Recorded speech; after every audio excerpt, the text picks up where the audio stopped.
Hello दोस्तों, नमस्कार। D R Verma education में आपका स्वागत है।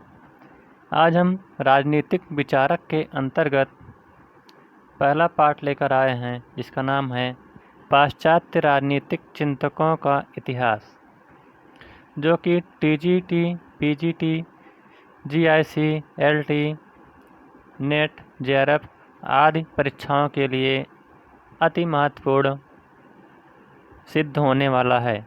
तो चलिए शुरू करते हैं पाश्चात्य राजनीतिक चिंतकों का इतिहास। अगर यह वीडियो आपको अच्छा लगे तो वीडियो को लाइक, शेयर और चैनल को सब्सक्राइब करिएगा। राजनीति, राज्य और नीति दो शब्दों से मिलकर बना है।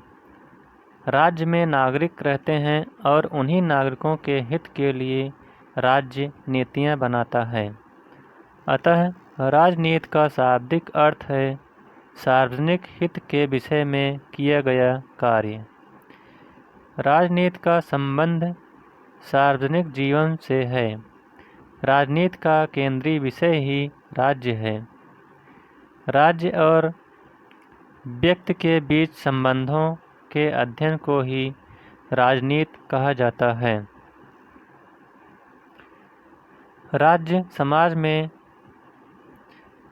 राज्य समाज से बनता है, अर्थात राजनीतिक रूप से संगठित समाज को ही राज्य कहते हैं और इसी राज्य में ही राजनीति होती है। जैसे जैसे समाज का स्वरूप बदलता जाता है, वैसे वैसे राज्य का भी स्वरूप बदलता जाता है। फलस्वरूप राजनीति भी बदलती जाती है। प्राचीन काल, मध्यकाल और आधुनिक काल के राज्य का स्वरूप भिन्न भिन्न रहा है। इसलिए राजनीति में भी भिन्नता देखने को मिलती है। राजनीतिक चिंतन का जन्म यूनान में हुआ, लेकिन उसका विकास यूरोप में हुआ। राजनीतिक चिंतकों के चिंतन का मुख्य विषय राज्य क्या है, राज्य की प्रकृति क्या है, राज्य का स्वरूप क्या है तथा राज्य और व्यक्ति के बीच क्या संबंध है। प्रायः सभी चिंतकों ने इन्हीं विषयों पर अपना विचार दिया है, लेकिन सब अलग अलग युग में थे, इसलिए सबके चिंतन करने का तरीका भी अलग अलग है। यूनानी पहले राजनीतिक विचारक हैं जिन्होंने राज्य का क्रमबद्ध एवं वैज्ञानिक विश्लेषण किया, इसलिए उन्हें राजनीतिक चिंतन का जनक बनने का श्रेय प्राप्त होता है। यह कार्य भारतीय चिंतन में नहीं हो सका, क्योंकि भारत में क्रमबद्धता एवं वैज्ञानिकता का अभाव है और यहाँ सारा अध्ययन मिला जुला है। राजनीतिक चिंतन को निम्नलिखित 3 भागों में बांटकर समझा जा सकता है। नंबर 1, प्राचीन काल। यह प्रारंभ से लेकर 5वीं शताब्दी तक माना जाता है। प्राचीन काल का दृष्टिकोण आदर्शवादी था।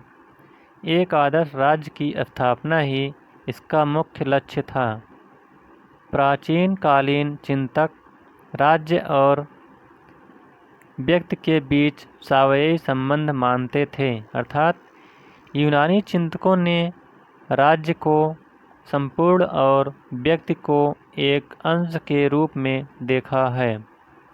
अतः स्पष्ट है कि यूनानी चिंतकों ने राज्य को सर्वाधिक महत्व दिया। उन्होंने राज्य को साध्य और व्यक्ति को साधन के रूप में देखा। प्राचीन कालीन चिंतकों में प्लेटो और अरस्तु का नाम प्रसिद्ध है। नंबर 2, मध्यकालीन चिंतक। यह 16वीं शताब्दी से लेकर 15वीं शताब्दी तक विद्यमान रहा। मध्यकाल में धर्म का बोलबाला था, अतः मध्यकालीन चिंतकों ने धर्म राज्य को अपना आधार बनाया, क्योंकि राज्य लौकिक जगत का विषय है और धर्म राज्य को आधार बनाने के कारण मध्यकाल की राजनीति धार्मिक थी। अतः राजनीति में मध्यकाल को अत्यधिक महत्व नहीं मिला। फिर भी इस काल में संत ऑगस्टाइन, थॉमस एक्विनास, पोप ग्लेसियस द्वितीय और मर्सिलियो ऑफ पेदुआ का विशेष महत्व है। नंबर 3, आधुनिक काल। 15वीं व 16वीं शताब्दी में पुनर्जागरण आंदोलन, धर्म सुधार आंदोलन, व्यापारिक वाणिज्यिक क्रांति आदि ने मध्यकाल का अंत कर दिया और 16वीं शताब्दी में आधुनिक काल का उदय हुआ और धर्म राज्य के स्थान पर राष्ट्र राज्य का जन्म हुआ। आज राजनीति में जिस राष्ट्र की चर्चा होती है वह यही राजनीति है। आधुनिक कालीन चिंतकों में हॉब्स, लॉक, रूसो, बेंथम, मिल, हीगल, ग्रीन और मार्क्स का नाम आता है। यूनानी चिंतक। यूनानी चिंतकों ने जिस राज्य पर अपना चिंतन किया है वह यूनानी नगर राज्य है। यह छोटे छोटे हिस्सों में बटा हुआ था। इसमें एथेंस और स्पार्टा का विशेष महत्व था। एथेंस में प्रत्यक्ष लोकतंत्र का बोलबाला था। सुकरात, प्लेटो, अरस्तु आदि का संबंध विशेष रूप से यहीं से रहा। स्पार्टा में सैनिक शासन था। यूनानी नगर राज्य चारों तरफ समुद्र से घिरा हुआ था, अतः सुरक्षा को लेकर कोई चिंता नहीं थी। यहाँ की अर्थव्यवस्था का आधार कृषि थी। ये लोग आत्मनिर्भर थे। यूनानी चिंतकों ने राज्य को साधन तथा व्यक्ति को साधन माना और व्यक्ति का कल्याण राज्य में बताया। अतः यूनानी चिंतकों ने राज्य को अच्छा बनाने में अपना सारा जोर लगाया। यूनानी चिंतक राज्य को एक प्राकृतिक संस्था के रूप में देखते हैं और उसे असीमित मानते हैं। प्लेटो के पूर्व का चिंतन। तो प्लेटो के पूर्व के कौन कौन से चिंतन हैं तो देखते हैं। प्लेटो के पूर्व सोफिस्ट विचारधारा विद्यमान थी। सोफिस्ट का अर्थ है विद्वान शिक्षक। मार्मेनाइडीज, थ्रेसीमेकस, पाइथागोरस और प्रोटेगोरस सोफिस्ट की श्रेणी में रखे जाते हैं। सोफिस्ट का अर्थ है विद्वान शिक्षक। प्रसिद्ध विद्वान शिक्षक प्रोटेगोरस का कथन है, मानव ही सभी वस्तुओं का मापदंड है। 15वीं शताब्दी में पुनर्जागरण आंदोलन में यही नारा दोहराया गया। सोफिस्ट राज्य की अपेक्षा व्यक्ति को महत्व देते थे। वे राज्य को एक कृत्रिम संस्था मानते थे। उनके अनुसार राज्य साधन और व्यक्ति साध्य है। इसी दौरान सुकरात का भी बोलबाला था। सुकरात एक प्रसिद्ध दार्शनिक एवं मनीषी थे। उस समय एथेंस में प्रजातंत्री सरकार थी, अर्थात प्रत्यक्ष लोकतंत्र का बोलबाला था।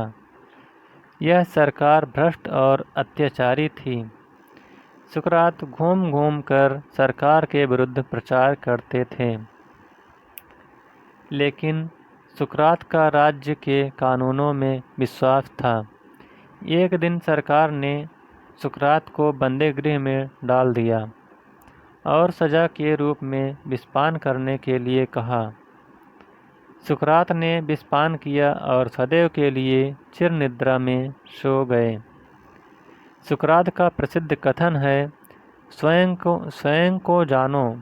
सुकरात कहते हैं कि मैं एक ही चीज़ जानता हूँ कि मैं कुछ नहीं जानता, क्योंकि ज्ञान निरपेक्ष है, इसे संपूर्ण रूप से जाना नहीं जा सकता। कभी कभी सुकरात कहते थे कि दुनिया में यदि कोई सबसे अधिक जानता है तो मैं जानता हूँ। इसका अर्थ है कि मैं अपनी कमियों को जानता हूँ। सुकरात निम्नलिखित विषयों में विश्वास करते थे। नंबर 1, पूर्ण सत्य वैचारिक है, व्यवहारिक नहीं। नंबर 2, सद्गुण ही ज्ञान है, अर्थात ज्ञान और आचरण में एक रूपता होनी चाहिए। नंबर 3, ज्ञान निम्नलिखित 2 प्रकार का होता है। नंबर 1, निरपेक्ष ज्ञान, यह पूर्ण और अस्थायी ज्ञान है और ब्रह्म जगत का ज्ञान है। यही सत्यम शिवम सुंदरम है।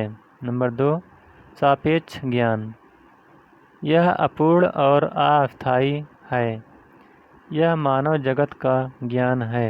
नंबर 4, निर्लिप्त बुद्धि द्वारा शासन, अर्थात ऐसा शासक जिसकी बुद्धि किसी विषय से लिप्त न हो और वह निरपेक्ष ज्ञानी हो, इसे दार्शनिक राजा कहा गया है। नंबर 5, प्रजातंत्र विरोधी। नंबर 6, द्वंद्वात्मक पद्धति में विश्वास। द्वंद्वात्मक पद्धति वह पद्धति है जिसमें तर्क वितर्क द्वारा सत्य का अनुसंधान किया जाता है। इसमें वाद, प्रतिवाद और संवाद आता है। इसे द्वंद्वात्मक प्रत्ययवाद भी कहा जाता है। वाद प्रारंभिक वस्तु है जो पूर्णतः सत्य नहीं है। उसकी प्रतिक्रिया स्वरूप प्रतिवाद है। इस क्रिया प्रतिक्रिया के परिणाम स्वरूप असत्य बातें नष्ट हो जाती हैं और पूर्ण सत्य आपस में मिलकर संवाद का निर्माण करता है। तो अब उसी से संबंधित कुछ प्रश्न और उत्तर दिए गए हैं, तो चलिए देखते हैं। प्रश्न नंबर 1, राजनीतिक चिंतन का जन्म कहाँ हुआ था? तो राजनीतिक चिंतन का जन्म यूनान में हुआ था। क्वेश्चन नंबर 2, भारत को राजनीतिक चिंतन को जन्म देने का श्रेय क्यों प्राप्त नहीं है? तो इसका सही उत्तर हो जाएगा क्रमबद्धता एवं वैज्ञानिकता का अभाव, यानी मिला जुला रूप का होना। क्वेश्चन नंबर 3, यूनानी चिंतकों ने राज्य को किस रूप में देखा? तो यूनानी चिंतकों ने राज्य को एक साध्य के रूप में देखा। क्वेश्चन नंबर 4, सोफिस्ट राज्य को कैसी संस्था मानते हैं? तो इसका सही उत्तर हो जाएगा सोफिस्ट राज्य को एक कृत्रिम संस्था मानते हैं। तो इस प्रकार से पाश्चात्य राजनीतिक चिंतकों का इतिहास यह पाठ समाप्त होता हुआ। अगर यह वीडियो आपको अच्छा लगे तो वीडियो को लाइक, शेयर और चैनल को सब्सक्राइब करिएगा। Thank you.